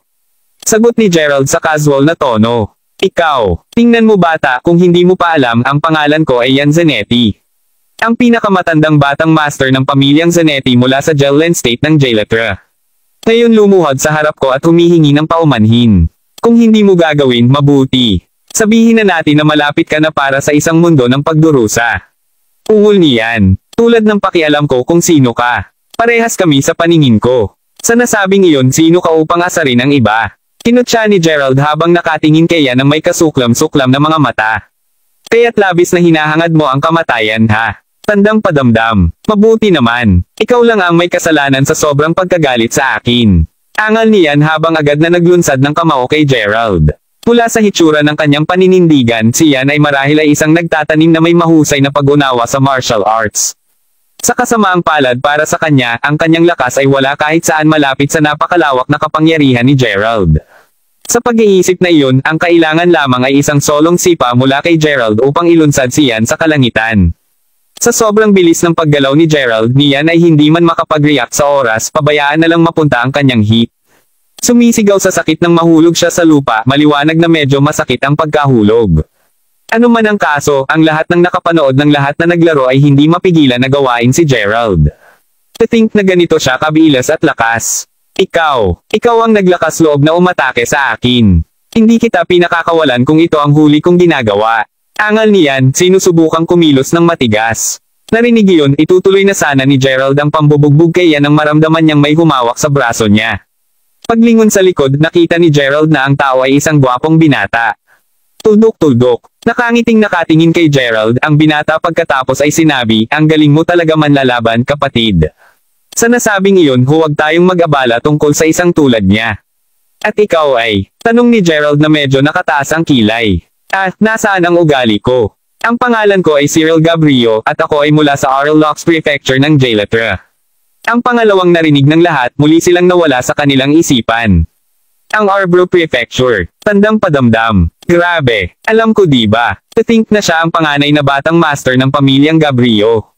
Iyon ang sorpresa sa iyo. Mas nagulat ako nang malaman kong nandito siya para mag-enroll sa una. Ngayon nabanggitin mo ito, Gaano katindi makapaniwala? Habang nagpatuloy ang pag-uusap ng iba tungkol kay Cyril, hindi mapigilan niya na mapalaki ang mata niya sa gulat. Pagkatapos ng lahat, alam niya na kumpara kay Cyril, wala siya. Kabanata 1675. Nakita ko. Gerald Crawford. Sagot ni Gerald habang magalang siyang nagpakilala. Nodding bilang sagot, saka pinuri ni Cyril, noted, Kuya Gerald. Gayunpaman, nakapagtataka ka ngayon. Ito ay wala, simpleng sinusubukan kong tulungan ang mga binubuli, mahinahon na tugon ni Gerald. Matapos ay pakita ang isang banayad ng ngiti kay Cyril, pagkatapos ay bumalik si Gerald upang tignan si Yan at napagtanto na nakalusot na siya. Sa gayon, hindi ito parang una siyang interesado kay Yan. Pagkatapos ng lahat, maraming iba pa sa mundo tulad ni Yan at hindi mapigilan ni Gerald na turuan ang bawat isa sa kanila ng isang aralin. Naputol ang kanyang pag-iisip nang marinig niyang nagtanong si Cyril, kapatid na Gerald, nagtataka ako kung interesado kang maging kaibigan ko. Nang walang dahilan na hindi maging, tumango lamang si Gerald bilang pagsang-ayon. Ano man ang kaso, opisyal na nagsimula ang proseso ng pagpili. Dahil wala sila sa anumang partikular na pagmamadali, sina Gerald, Zelig, at Cyril ay nagsamantala lamang ng ibang mga kalahok. Nakatayo malapit sa platform, binantayan ng mabuti ni Gerald ang mga kinatawan ng akademya. Palaging mahusay na malaman muna ang iyong mga kalaban bago ang labanan, at ito ang pagkakataon ni Gerald na masuri ng maayos ang kanilang mga kakayahan at mag-iisip ng mga paraan upang kontrahin sila. Sa totoo lang, hindi pinaplano ni Gerald na makatiis lamang sa 3 welga, o hindi. Sa halip, nais niyang tuluyang talunin ang kalaban. Pagkatapos ng lahat, ito ang dapat gawin ng isang malakas na tao. Ang simpleng makatiis ng 3 welga ay napapaliit para sa gusto ni Gerald. Alinmang paraan, sinimulang bigyang pansin muli ni Gerald ang platform nang maglakad sa platform ang isang lalaki na nag-donate ng mga asul na robe. Gamit ang isang natitiklop na fan sa kanyang kamay, ang lalaki ay lumitaw na medyo may kumpiyansa. Gayunpaman, kinailangan ni Gerald na pigilan ang tawa nang makita ang lalaking iyon. Sino nga ba ang lalaking ito? Maaari bang may sinumang lumahok sa proseso ng pagpili? Napakamata. Napaisip si Gerald sa sarili. Sa tunog ng isang gong, opisyal na nagsimula ang unang pag-ikot ng pagsubok. Naiintindihan na nagsimula na ang proseso ng pagsubok, ang lalaki ay umikot patungo sa kinatawan ng akademya, naka-knockaway ang kanyang natitiklop na fan sa harap niya sa buong oras. Gayunpaman, ito ay bahagyang 1 segundo mamaya kapag ang tao ay sinipa off ang platform. Hindi siya tumayo ng isang pagkakataon. Hindi man nagabala na tumingin sa lalaki pagkatapos ay inihayag ni Karsten na bigo. Susunod. Nang makita iyon, sinumang nakasaksi kung ano ang nangyari ay agad na nagsimulang talakayin ang sitwasyon. Walang sino man ang inaasahan ang kinatawan ng akademya na maging ito malakas. Sa kabila ng pag-aalala ng lahat, si Gerald ay kasing cool ng pipino. Kung sa bagay, alam na niya na ang lalaking nakaasol ay mahina bago pa siya natalo, kaya't ang resulta ay hindi talaga gulat na gulat sa kanya. Ang lalaking iyon ay hindi kailanman tumayo ng isang pagkakataon sa unang lugar. Tuldok-tuldok. Kasunod nito, maraming iba pang mga kandidato ang bumangon din sa platform. Gayunpaman tulad ng unang tao, marami sa kanila ang natapos na itapon sa platform sa isang solong welga. Maya-maya si Karsten na nagpahinga sa upuan ay hindi mapigil ang maiiling. Ano ang isang nakakainis na pagpipilian? Susunod, sigaw ni Karsten na ngayon ay lumalaki ng labis na naiinip. Bakit hindi ka sumunod, Kuya Gerald? Mungkahi ni Zelig. Sige, bakit hindi? Sagot ni Gerald habang tumango bago itinaas ang kamay. Nang makita kung gaano kakayot si Gerald, marami sa mga kalahok ang hindi maiwasang isipin na tiyak na matatalo si Gerald sa isang solong hit. Naglalakad sa platform at nakatayo sa harap ng kanyang kalaban, si Gerald ay nasa buong view na ngayon ng lahat. Kabanata 1676. Alam mo, kamukha mo rin ang lahat ng nakaraang iba na nabigo. Sa nasabing iyon, bakit hindi mo na lang ihulog sa tuwalya na? Sa paggawa nito, makakaya mo man lang umalis ng lahat ng iyong buto. Kinutya ang kinatawan ng akademya. Nakatingi ka na ba sa akin? Napaisip si Gerald sa sarili na nakakunot ang noo. Matapos marinig iyon, walang paraan na madali niyang pinapalabas ang kalaban niya. Kaya, nagsasalita ka ng malaki bago pa magsimula ang away. Inaasahan lang natin na hindi ka magtatapos sa pagiging isang itinapon sa labas ng platform. Sagot ni Gerald sa isang tiwala na tono. Mura ang usapan, anak. Anuman, parang nangangati kang mamatay. Sa pag-iisip na iyon, hindi ako magiging madali sa iyo. Isaad ang iyong pangalan. Kunot noo ang kinatawan habang tinitignan si Gerald. Ang pangalan ay Gerald Crawford. At ano ang sa iyo? Sana hindi ko makalimutan kung sino ka kung magkita ulit tayo sa akademya. Sagot ni Gerald. Table Z. Bumaba, makinig. Ang pangalan ko ay Ferdinand Gunn at ako ang monitor ng klase ng ikalimang elite na klase. Ungol ni Ferdinand. Kasunod nito, tumunog ang gong at nagsimula ang pagsubok. Sa panonood ng pagsingil sa kanya ni Ferdinand, mauari ni Gerald na nakapasok man lang siya sa 3rd soul rank ng Sage Realm. Bagaman ang kanyang bilis ay magiging kahanga-hanga sa mga normal na tao, matapat na nalaman ni Gerald na si Ferdinand ay mahina pa rin kumpara sa kanya. Sa pag-iisip na iyon, alam ni Gerald na hindi niya kailangan pang lumapit sa paggamit ng kanyang buong kapangyarihan. Karamihan, hinihiling lamang niya ang lakas ng isang pangalawang kaluluwa na ranggo ng Master sa Sage Realm upang ibagsak si Ferdinand. Anuman, habang ang kamao ni Ferdinand ay may pulgada ang layo mula kay Gerald, naiisip na ng lahat na si Gerald ay nakalapag sa platform. Siyempre, hindi pa yun mangyayari. Nakatitig ang mata, halos hindi makapaniwala ang lahat ng matagumpay na naiwasan ni Gerald ang unang pag-atake ni Ferdinand. Ha, ba, iniligin lang niya ang atake na iyon. Sigaw ng maraming tao na nanunood. Nang marinig ang komentong iyon, agad na nainas at nahiya si Ferdinand. Napakahiya na hindi mailabas si Gerald sa isang solong welga. Hindi mahalaga, kailangan lang niyang tapusin siya sa isa pa. Sa pamamagitan nito, mabilis na nagsimulang tumakbo muli si Ferdinand patungo kay Gerald. Sa oras na ito ay hangarin na sipain siya. Sa kung paano nakamamatay ang hitsura ng kanyang pag-atake, ito ay lubos na halata na siya ay sinusubukan upang tapusin Gerald off para sa mabuti. Gayunpaman, totoong minamaliit ni Ferdinand ang mga kakayahan ni Gerald. Sa halos walang pagsisikap, nagawa ring iwasan ni Gerald ang pangalawang pag-atake din ni Ferdinand. Iyon ang pangalawang paglipat. Masayang mga tao mula sa karamihan ng tao. Sa puntong iyon, si Karsten na nakaupo pa rin roon ay lumingon kay Gerald na may pagtataka. Kung sa bagay, hindi niya inaasahan na si Gerald ng lahat ng mga tao ay makatiis ng dalawang welga mula kay Ferdinand. Nakangiting medyo smugly ngayon pagkatapos ay hingi siya ni Gerald, halika, mayroon kang isang pangwakas na paglalakbay. Tingnan natin kung sa wakas ay makakakuha ka ng isang hit. Naturally, sumabog si Ferdinand sa galit matapos marinig ang mga nakakahiyang salita. Gayunpaman, hindi siya idiot. Matapos makaligtaan ang dalawa sa kanyang pag-atake, alam niya na hindi siya tugma para kay Gerald. Sa kabila ng pag-alam na ang kanyang kakuhan ay mas mataas kaysa sa kanyang katalinuhan. Hindi niya basta aminin ang pagkatalo ng ganito. Sa pag-iisip na iyon, nagpa siya si Ferdinand na gamitin ang kanyang buong lakas laban kay Gerald. Ngayon ay tumatawa ng halos baliw, ang mukha ni Ferdinand ay nagdilim habang siya ay may kumpiyansa na pagkutsa, ay, huwag kang mag-alala. Tiyak na tatapusin kita ng paglipat na ito. Bagaman binabantaan siya, bahagya pa ring nag-flink si Gerald. Kung sa bagay, alam na niya ngayon na si Ferdinand ay pawang usapan. Ang tanga ay malamang na iniisip na ang lakas lamang ay sapat upang ibagsak si Gerald. Kabanata 1677. Anuman, tinapakan ni Ferdinand ang kanyang paa ng napakahirap papunta sa platform na naiwan nito ang isang pabilog na puki sa loob nito. Kasunod nito, ginamit niya ang lahat ng puwersang iyon upang tumalon sa hangin tulad ng isang mabangis na tigre. Sa kabila ng pagharap sa taong mabangis na iyon, nanatiling cool si Gerald bilang isang pipino habang dahan-daang itinaas ang kanyang binti bago ito itungo sa tiyan ni Ferdinand. Agad na nagpadala ng lumilipad na paatros, si Ferdinand ay napunta sa isang distansya ng medyo may isang malakas na tod. Nang masaksihan iyon, ang lahat ay panandaliang natigilan. Gayunpaman nang makabawi sila, mabilis silang nagsimulang bumulong sa kanilang sarili sa paghanga. Sa pamamagitan ng Diyos, napakalakas ng taong iyon na talagang nagawa niyang talunin si Ferdinand. Naturally, ang tagumpay ni Gerald agad na ginawa siyang pinakakilalang tao doon. Kahit si Karsten ay namangha sa turn ng mga pangyayari.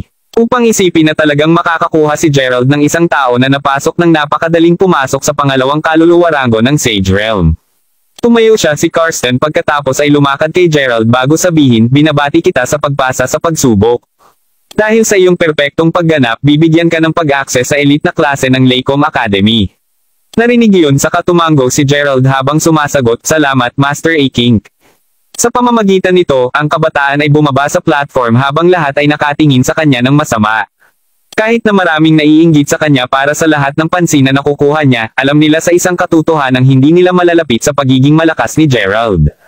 Pagkatapos ng lahat, talagang nagawa niyang ibagsak si Ferdinand. Nagsasalita tungkol kay Ferdinand kahit na ang panahon ng pagsubok ay nagpatuloy kaagad pagkatapos wala siyang anyo ng pagsubok sa anumang iba pang mga kandidato. Pagkatapos ng lahat, ang sipa ni Gerald ay nagdulot sa kanya ng maraming mga panloob na pinsala. Pinilit na gumaling, ang galit na si Ferdinand ay nanumpa na hindi niya iyon papayag ang ganoon kadali mawala si Gerald. Anuman ang pagsubok sa wakas natapos pagkatapos ng isang buong araw. Sa pagtatapos nito, si Zelig ay naitalaga sa baguhan na klase habang nagawa ni Cyril at Nori na gawing gitna na klase. Si Gerald mismo ay binigyan ng pag-access sa elite class tulad ng nabanggit kanina. Gayunpaman sa libu-libong mga tao na nagtangkang magpatala sa loob ng akademya, si Gerald lamang ang nag-iisang taong sapat na kwalipikado upang makapasok sa mga piling klase. Mula doon maliwanag kung gaano ka-istrikto ang Laycom Academy talaga. Tuldok-tuldok. Mayroong ilang dosenang mag-aaral lamang na nakapasok sa klase ng piling tao ng Laycoms Academy, at bawat isa sa kanila ay hindi bababa sa nakapasok sa 5th soul rank ng Sage Realm. Ang Dean ng akademya mismo ay nakamit ang ikapitong rango sa Avatar Realm. Sa rango na iyon siya ay isang individual na hindi lamang may kakayahang umakyat sa walang bisa, ngunit binabago din ang langit at lupa sa kalooban. Iyon ang lakas ng isang avatar. Tulad ng para sa mga tutor at masters doon, ang kanilang lakas ay nasa pagitan ng una hanggang ikalimang mga rango sa loob ng Avatar Realm. Sa kung gaano katindi kahit na ang mga nagtuturo doon, hindi nakapagtataka kung bakit ang Laycom Academy ang simbolo ng kapangyarihan ng Laycom Continent, ilang sandali pa nang makita ang ilang mga Panginoon na nakikipag-usap sa dekano sa pangunahing bulwagan ng akademya. Makalipas ang ilang sandali, pumasok si Master A-King sa eksena. Matapos magalang na yumuko sa bawat isa sa kanila, naupo muna siya bago idineklara at Dean and Masters. Ang pagsusulit sa pangangalap para sa taong ito ay natapos na. Ang mga resulta ay 400 mga bagong mag-aaral sa nagsisimula na klase, 200 nasa gitna na isa, at para sa mga piling tao sa klase, mayroon lamang kaming isang bagong mag-aaral. Narinig iyon, ang 4 na master sa hall ay agad na nagulat. Hindi nila inaasahan na kaunting mga mag-aaral ang makapasa sa pagsubok. Ano pa, mayroon lamang isang solong tao na nakapagpasok sa mga piling klase. Kabanata 1678, mayroon bang tunay na walang iba pa na maaaring kwalipikado na pumasok sa elite class? Isang solong tao lamang ang nakatiis ng 3 galaw. Tinanong ng isang matandang Panginoon na nakaupo sa gilid na may mahabang balabal na pinangalan ng Master Jizo.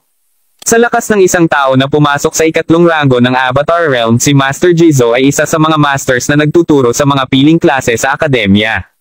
Bagaman kapaspalad na iyon ang kaso, ang totoo, hindi lamang nagawa ng mag-aaral na makatiis ng 3 galaw, ngunit natapos din niya ang pagkatalo sa kanyang kalaban. Sa kung gaano siya katindi, may pakiramdam ako na nakapasok na siya sa 5th soul rank sa loob ng Sage Realm. Sagot ni Karsten, ano, talagang nagawa niyang talunin ang isang kinatawan ng aming akademya. Nagtatakang bulalas si Master Jizo. Kahit na ang iba pang 3 mga Panginoon ay natagpuan ang kanilang mga sarili na nagpapalitan ng tingin sa bawat isa. Upang isipin na ang kanilang pinakabagong elite na mag-aaral sa klase ay magkakaroon ng kamanghamanghang kapangyarihan. Tuldok-tuldok, tama silang magulat. Pagkatapos ng lahat sa loob ng maraming taon ng akademya, si Gerald ang una at nag-iisang tao na nagawang talunin ng isang kinatawan na napili ng akademya. Ano ang pangalan niya, Karsten? Tinanong ni Somero, ang dean ng akademya. Gerald Crawford, Ginoo. Napakahusay. Dalhin mo siya upang makilala natin siya. Utos ni Somero. Kaagad. Sagot ni Master Iking habang kaagad siyang umalis upang dalhin si Gerald. Hindi nagtagal bumalik siya kasama si Gerald at sa muling pagyuko, ipinakilala niya, Dean at Masters, ipinakita ko sa iyo, Gerald Crawford. Kasunod nito pagkatapos ay lumingon siya kay Gerald bago idinagdag, iyan, si Dean Somero, Gerald. Ang iba pang apat ay ang mga Masters ng Elite Class. Narito ang Master Jizo, Master Temple, Master Yoshin, at Master Vale. Matapos ipakilala, pagkatapos ay yumuko si Gerald bago batiin, isang kasiyahan na mapasa loob ng presensya ng aking Dean at Masters. Ako, si Gerald Crawford, ay mananatili sa iyong pangangalaga simula ngayon. Nakikita kung gaano kagalang si Gerald, lahat silang lima ay nagpakita ng nasiyahan ng mga ekspresyon sa kanilang mga mukha. Sa pagtatapos na ngayon, si Somero ay diretsyong humabol at tinanong, kaya, narinig ko na talunin mo ang kinatawan ng aming akademya. Totoo ba yan? Nodding bilang sagot, pagkatapos ay sumagot si Gerald, ito nga, Dean Somero. Basta't magkaroon ka ng kamalayan, bukod sa iyo, wala pang isang kandidato na nagawang talunin ang isang kinatawan mula sa aming akademya mula noong araw na nagsimula ang akademya. Sa pag-iisip na iyan, maaari mo bang sabihin sa akin kung ano ang iyong totoong antas ng paglilinang? Tanong ni Somero. Lumilitaw na mag-atubiling para sa isang maikling sandali, pagkatapos ay sumagot si Gerald. Kasalukuyan kong napasok ang ika-5 kalag na ranggo sa Sage Realm, Dean Somero. Naturally, kasinungalingan iyon. Ang totoo, si Gerald ay nakapasok na sa pang-9 na kaluluwa ranggo sa Sage Realm. Tungkol sa kung bakit hindi nahuli ng iba, ito ay dahil aktibong itinago ni Gerald ang kanyang totoong kapangyarihan. Nakita ko, hindi nakakagulat na nagawa mong talunin ang aming kinatawan. Isang 5th soul rank sage, tiyak na isang malakas ka kahit nakabilang sa iyong mga magiging kaklase sa elite class. Sabi ni Somero habang tumango sa kasiyahan. Flattered ako marinig iyon, Dean. Nakangiting sagot ni Gerald. Mahusay na sinabi. Ngayon, dahil magiging mag-aaral ka sa klase ng piling tao, maaari mo na ngayong piliin ang alinman sa 4 na mga master dito upang maging iyong tagapagturo. Sabi ni Somero. Kabanata 1679. Nang marinig iyon, lumingon si Gerald upang tingnan ang 4 na masters na nakaupo sa harap niya. Pagkakita niyon, itinuwid ng mga masters ang kanilang likuran, inaasahan ang pagpili ni Gerald.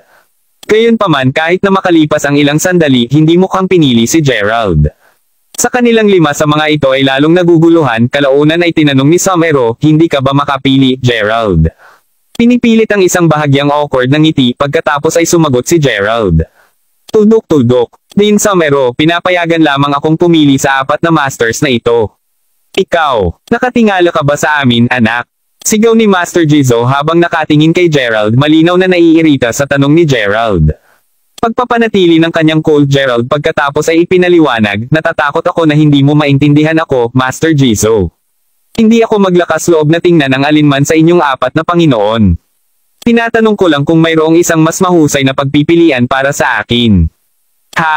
Ano ang mas mahusay na pagpipilian na maaari mong hanapin? Tanong ni Somero sa medyo mapaglarong tono. Ang binatang ito ay medyo espesyal. Narinig iyon tinanong ni Gerald kaya nagtataka ako kung interesado kang kumuha ng isang mag-aaral, Dean Somero. Tuldok-tuldok panipi. Kung hindi mo pa napapansin si Dean Somero ang pinuno ng Laycom Academy. Gaano kakabalisa upang humiling para dyan? Bulyo ni Master Jizo. Pinapanood habang nilalaro ang lahat ng ito, si Master Iking na nakatayo pa rin sa tabi ni Gerald ay natakot lalo.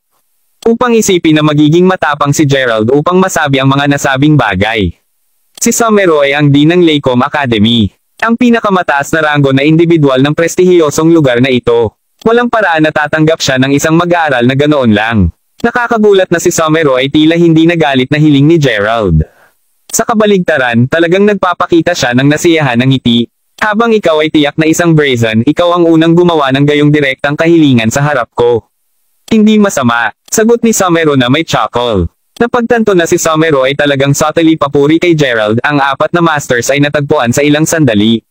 Kung sa bagay, ito ang kanilang kauna-unahang pagkakataon na makita si Somero na interesado sa isang mag-aaral. Hindi pa ako kumukuha ng estudyante dati, alam mo. Nagbabago yata ngayon. Sa pamamagitan nito, ipinapahayag ko na ikaw, Gerald, ay magiging isang nag-iisa kong mag-aaral. Idineklara ni Somero habang nakatingin ng diretso sa mga mata ni Gerald. At tulad nito, natagpuan ng lahat ng apat na Panginoon ang kanilang mga mata na lalong lumalaki. To think na gagawa talaga siya ng exception kay Gerald. Paano hindi inaasahan? Salamat din Somero. Hindi, salamat mahal na guro. Sagot ni Gerald na may malaking respeto.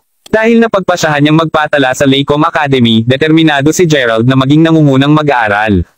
Sa pag-iisip na iyon, ang pagkakaroon lamang ng isa sa apat na masters na magiging guro niya ay hindi sapat. Plano niyang maging master ang dean mula pa sa simula. Ngayon na napagkasunduan, ang katayuan ni Gerald sa loob ng akademya ay tiyak na mag-skyrocket.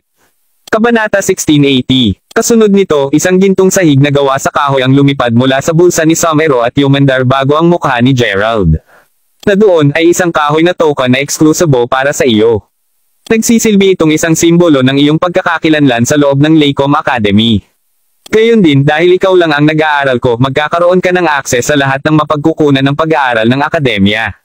Paliwanag ni Somero habang opisyal niyang ipinagkaloob ang mga pribilehiyong iyon kay Gerald. Bilang isang mag-aaral ng dekano, medyo magagawa ni Gerald ang anumang nais niya sa akademya. Ito ay tunay na isang marangal na posisyon na magkaroon kahit na natural na walang pakialam si Gerald tungkol sa aspeto ng katanyagan. Sa totoo lang siya ay mas nasasabik tungkol sa katotohanang maaari niyang magamit ang mga mapagkukunan ng pag-aaral ng akademya anumang oras at anumang paraan na nais niya.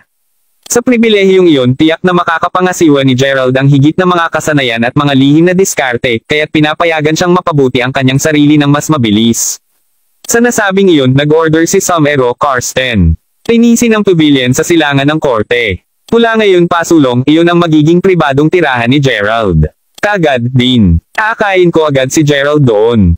Sagot ni Karsten nang walang kahit na anong pag-iisip.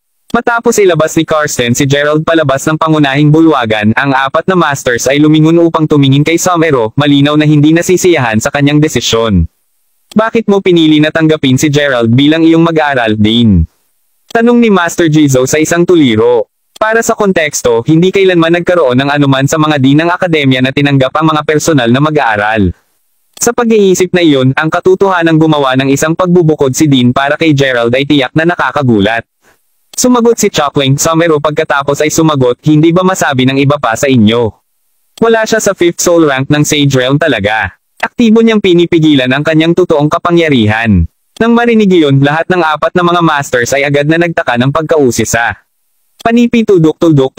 Kung iyon ang kaso, kung gayon, gaano siya katindi? Tanong ni Master Jizo. Sa nasabi ko, dapat ay nakapasok na siya sa ika-9 na kaluluwa rango ng Sage Realm. Ano pa, nagpapakita na siya ng mga palatandaan ng matagumpay na paglabag sa Avatar Realm. Sagot ni Somero, agad na binigla pa ang apat na Panginoon. Kahit na ang mga may kakayahang mag-aaral sa Laycom Academy ay nakapasok lamang sa ika-8 kaluluwa rango ng Sage Realm. Kung totoo ang sinabi ni Somero, tiyak na kwalipikado si Gerald na maging estudyante ng Dean. Tuldok. Ngayon na nalalaman niya ang lahat ng ito, ang kalooban ni Master Jizo ay agad na nagbago para sa mas mahusay na sinabi niya. Kung iyon talaga ang kaso, pagkatapos ay si Gerald na ang pinakamay talento na mag-aaral ng aming akademya mula nang magsimula ito. Wala lang palaban sa kanyang lakas. Sayang naman ang hindi siya pinili ni Gerald na maging master niya. Kung si Gerald ang pumili sa kanya sa halip na Dean, tiyak na nakakuha ng mas mataas na katayuan at higit na mga pagmamayabang sa loob ng akademya si Master Jizo. Pag-unawa sa kung ano ang halagang panlipunan na hawak ngayon ni Gerald, nagpa siya si Master Jizo na kailangan niyang bumuo ng isang magandang relasyon kay Gerald kahit na ano. Maya-maya pa dumating si Gerald sa pavilion sa silangan na korte sa ilalim ng patnubay ni Master A-King.